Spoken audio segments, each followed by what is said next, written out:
नमस्कार साथियों, आप सभी का स्वागत है। आज के प्लेटफॉर्म में हम बात करेंगे आज मिडिवल हिस्ट्री के बारे में। जैसे आपको पता है कि मिडिवल हिस्ट्री जो है कहाँ से स्टार्ट होता है और कहाँ समाप्त होता है, इसके बारे में चर्चा करते हैं। ठीक है, और उसमें कौन कौन टॉपिक हम लोगों को पढ़ना है मिडिवल हिस्ट्री में, मध्यकालीन भारत के इतिहास में, वो भी चर्चा होगी। ठीक है, तो आइए बात कर लेते हैं मिडिवल हिस्ट्री के बारे में। ठीक है, जो मिडिवल हिस्ट्री है कहा जाता है, जिसको हिंदी में हम लोग मध्यकालीन भारत के इतिहास कहते हैं। क्या कहते हैं हिंदी में? मध्यकालीन भारत का इतिहास कहते हैं। ठीक है, तो इस बात को ध्यान रखना, याद रहेगा। अब स्टार्ट जो है 712 से स्टार्ट होता है। ओके, 712 से स्टार्ट होता है और 1707 ईस्वी तक, ये आपको ध्यान रखना होगा। ठीक है, मिडिवल हिस्ट्री कहाँ से स्टार्ट होता है? 712 से स्टार्ट होता है और 1707 तक माना जाता है। तो 1707 क्यों माना जाता है, तो आगे आपसे पूछा जाए तो याद रखिएगा हमारे प्यारे बच्चों।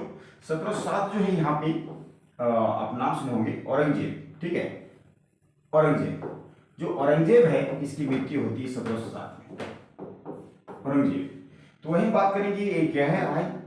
712 के हैं, तो यहाँ पे आपको याद रखना होगा। ठीक है, ये दिखाई पड़ रहा है, औरंगजेब की मृत्यु कब हुई? 1707। मतलब जहाँ औरंगजेब की मृत्यु होते ही तो समाप्त हो जाता है मिडिवल हिस्ट्री, मध्यकालीन भारत के इतिहास। तो स्टार्ट होता है 712 से। तो कहा जाता है भारत में पहली बार जो मुस्लिम आक्रमण हुआ था, ठीक है, तो 712 में हुआ था। तो 712 में कौन आए थे? तो याद रखिएगा, मोहम्मद बिन कासिम आए थे। मोहम्मद बिन कासिम आए थे। ठीक है, मोहम्मद बिन कासिम आते ही भारत और मिडिवल हिस्ट्री स्टार्ट हो जाता है। इस बात को ध्यान दीजिएगा। मध्यकालीन भारत का इतिहास जो है 712 एडी बोले। क्या बोले? एडी। इसको हम लोग ईस्वी बोलते हैं। क्या बोलते हैं? ईस्वी बोलेंगे, ईस्वी पूर्व नहीं बोलेंगे। यदि सब पूर्व बात होती है तो वहाँ बीसी के शब्द का प्रयोग होता है, बिफोर क्राइस्ट। ओके, तो आइए हम बात कर लेते हैं कि इस मिडिवल हिस्ट्री में, मध्यकालीन भारत के इतिहास में जो है हम लोग जो पढ़ना है, किस किस टॉपिक को पढ़ना है।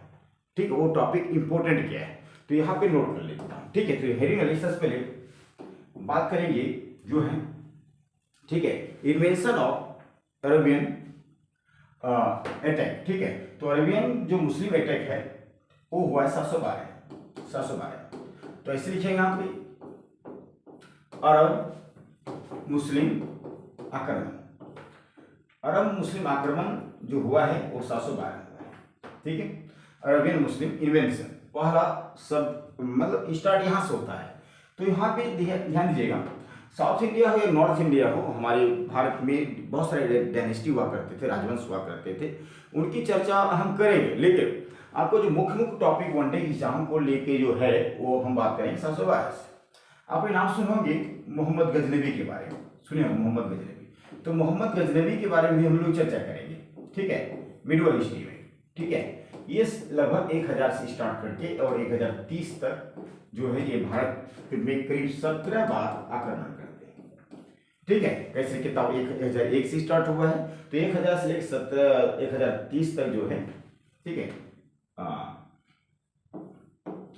लगभग भारत में 17 बार आक्रमण करते हैं। तो समान क्वेश्चन आपको वनडे पूछता है, ऐसा कौन सा तुर्की मुसलमान था, टर्की मुसलमान था, जिन्होंने भारत में 17 बार आक्रमण किया है, 17 बार आक्रमण किया है। उसका नाम है मोहम्मद गजनबी। ठीक है, ये तुर्की देश के रहने वाले थे। ठीक है, पहला तुर्की आक्रमण हुआ है भारत देश में।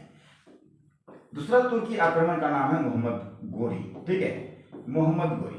तो इस मोहम्मद गोरी के बारे में हम लोग चर्चा करेंगे, मोहम्मद गोरी के बारे में। ठीक है, मोहम्मद गोरी का आक्रमण कहता है सबसे पहले भारत के सिंध प्रांत क्षेत्र में 1175 में हुआ है। ठीक है, अब मोहम्मद गोरी की मृत्यु जो है 1206 में हो जाता है।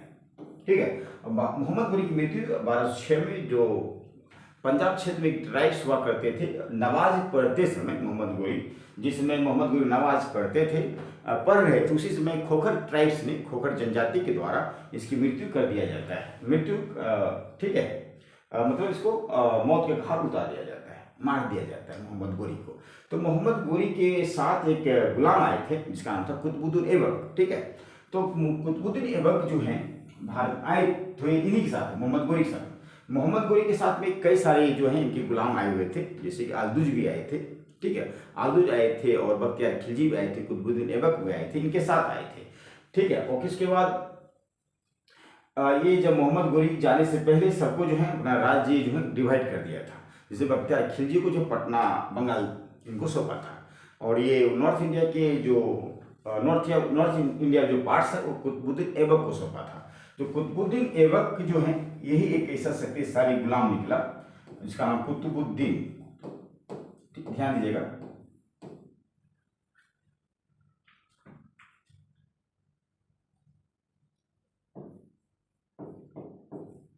कुतुबुद्दीन, जो कुतुबुद्दीन ऐबक है ये थोड़ा सा जो है इनके शक्तिशाली शासक निकले, मतलब शक्तिशाली स्लेव निकले। इनके द्वारा जो एक डायनेस्टी का जो है स्टेबलाइज किया गया, जिसको हम लोग गुलाम डायनेस्टी के नाम से जानते हैं, या उसको स्लेव डायनेस्टी इंग्लिश में बोलते हैं, ठीक है। तो कुतुबुद्दीन ऐबक जो एक पहला दिल्ली सल्तनत की शुरुआत करते हैं भारत में, तो यहाँ से स्टार्ट होता है हमारी प्यारे बच्चों दिल्ली सल्तनत, ठीक है। दिल्ली सल्तनत, दिल्ली सल्तनत, ठीक है। तो इस बात पर ध्यान दीजिएगा, दिल्ली सल्तनत, ठीक है। ये दिल्ली सल्तनत की शुरुआत जो है मोहम्मद गोरी के जो स्लेव थे जिसका नाम कुतुबुद्दीन ऐबक है उनके द्वारा किया जाता है। तो ये दिल्ली सल्तनत इसलिए यहाँ पर लिखा गया है कि दिल्ली ये वर्तमान में भारत की राजधानी है, ठीक है। तो दिल्ली पे शासन करने वाले कौन कौन डायनेस्टी थे, कौन कौन वंश थे, उनके बारे में चर्चा करेंगे। दिल्ली सल्तनत की जो स्टार्ट होता है वो शुरुआत होती है 1206 से, जिसका नाम है कुतुबुद्दीन ऐबक के द्वारा। तो यहाँ से, और जब मोहम्मद इब्राहिम लोदी को जब डिफीटेड किया जाता है बाबर के द्वारा 1526 में, तो दिल्ली सल्तनत का टाइम पीरियड जो है, ये टाइम पीरियड याद रखिएगा, दिल्ली सल्तनत जो है कहाँ से स्टार्ट हुआ और कहाँ द एंड हुआ, समाप्त हुआ। तो स्टार्ट फ्रॉम 1206 एंड 1526 दिल्ली सल्तनत ये टाइम पीरियड है, ओके। अब क्या है ध्यान दीजिएगा थोड़ा सा, सॉरी, यहाँ पे क्या है, पहला स्लेव, आप पहला डायनेस्टी नोट कर सकते हैं आप, जिसका नाम है स्लेव डायनेस्टी, ठीक है। उसको हिंदी में बोलते हैं उसको गुलाम वंश, क्या बोलते हैं, गुलाम वंश, ठीक। तो ये गुलाम वंश जो है स्टार्ट होता है 1206 से और चलेगी 1290 तक, ठीक है। ये कई बार क्वेश्चन पूछता भी, गुलाम जो वंश है, जो स्लेव डायनेस्टी है, इनके फाउंडर कौन थे। इनके फाउंडर हैं, याद कर सकते हैं आप, लिख सकते हैं कुतुबुद्दीन, ठीक है। जो कुतुबुद्दीन है ये स्लेव डायनेस्टी के फाउंडर हैं, गुलाम वंश के संस्थापक कुतुबुद्दीन ऐबक। इन्होंने सबसे पहले 1206 में जो है स्थापना किया है गुलाम वंश का, और ये अपनी राजधानी जो है दिल्ली को नहीं बनाता है, लाहौर पे बनाता है। ये कभी भी सियासत पे नहीं बैठ पाया। क्वेश्चन पूछता कई बार कि दिल्ली सल्तनत के ऐसा कौन सा शासन था, रूलर था, जो सियासत में कभी नहीं बैठा, तो ये कुतुबुद्दीन ऐबक ही रहता है। कुतुबुद्दीन ऐबक जो है पहले डायनेस्टी के पहले मेंबर्स हैं। उसके बाद दूसरा डायनेस्टी आता है जो आपको याद लिखना है। दूसरे नंबर पे डायनेस्टी आता है, दूसरा वंश आता है, इसका नाम खिलजी वंश, इसको ध्यान रखिएगा, खिलजी डायनेस्टी, ठीक है। खिलजी डायनेस्टी, खिलजी वंश। तीसरे नंबर पे आपको खिलजी वंश का जो टाइम पीरियड रहा है वो टाइम पीरियड है 1290 से लेकर 1320 तक। और इसके जो फाउंडर हैं, फाउंडर संस्थापक, उसका नाम है जलालुद्दीन खिलजी, उसका नाम है जलालुद्दीन खिलजी, याद रखिएगा, जलालुद्दीन खिलजी इनके संस्थापक हैं खिलजी वंश के। तो वही बात करेंगे तीसरे नंबर के जो वंश आए हुए हैं उसका नाम है तुगलक वंश, ठीक है, तुगलक वंश, तुगलक डायनेस्टी, ठीक है, जिसको हम लोग बोलेंगे हिंदी में इसको तुगलक वंश, तुगलक वंश, याद रहेगा। और तुगलक वंश देखा जाए दिल्ली सल्तनत में सबसे लॉन्ग पीरियड तक यही रहे, लॉन्ग टाइम तक। तो ये 1320 से लेकर 1320 से लेकर 1414 तक इनका टाइम पीरियड रहा है। 1320 1320 से लेकर 1414 तक, ठीक है। इनके जो फाउंडर हैं तुगलक वंश के, उसका नाम है गियासुद्दीन तुगलक। गियासुद्दीन तुगलक, याद रखिएगा, गियासुद्दीन तुगलक, ठीक है। फाउंडर जो है तुगलक वंश के, तुगलक डायनेस्टी के कौन है? गियासुद्दीन तुगलक। चलिए, अब जो चौथे नंबर के जो डायनेस्टी आता है उसका नाम है, चौथे नंबर की डायनेस्टी आता है, जो चौथे नंबर जो वंश आता है दिल्ली सल्तनत में, उसका नाम है तुगलक वंश, उसका नाम है सैयद वंश। क्या बोलते हैं? सैयद वंश, ठीक है, सैयद डायनेस्टी। सैयद वंश का जो टाइम पीरियड रहा है, सैयद वंश, वो टाइम पीरियड है 1414 से लेकर 1451 तक, ठीक है। इनके जो फाउंडर हैं, सैयद वंश के जो फाउंडर हैं, संस्थापक, ठीक है, जिन्होंने स्टेबलाइज किया इस डायनेस्टी का, उसका नाम है खिरिज खां। खिरिज खां, खिरिज खां, इस बात को ध्यान दीजिएगा, ओके। लास्ट डायनेस्टी यदि हम बात करें, उसका नाम है Lodhi dynasty. Lodhi dynasty, Lodhi dynasty का जो टाइम पीरियड रहा है हमारे प्यारे बच्चों, ठीक है, वो स्टार्ट होता है लोधी वंश।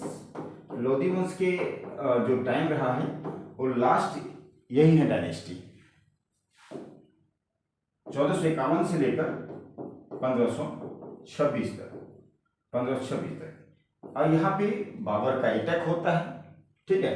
इब्राहिम लोधी जब यहाँ पे रूलर हैं दिल्ली सल्तनत में, जब लास्ट डायनेस्टी जो है, तो इब्राहिम लोधी को लगा कि हम तो ऑलरेडी जीत ही लेंगे, लेकिन वैसा हुआ नहीं, ठीक है। बाबर बहुत कम सैनिक लेके आए थे, मात्र 10,000 के आसपास सैनिक बताया रहे हैं, इतिहासकार कहते हैं, हिस्टोरियन। ओनली बाबर के पास ओनली 10,000 सोल्जर थे, ठीक है। बाकी इब्राहिम लोधी के पास 1 लाख थे, ठीक है। फिर भी इब्राहिम लोधी हार जाती है और युद्ध में ये मारे जाते हैं, ओके। तो इनके जो संस्थापक हैं लोधी डायनेस्टी के, उन फाउंडर, जिसका नाम है बहलोल लोधी। बहलोल लोधी,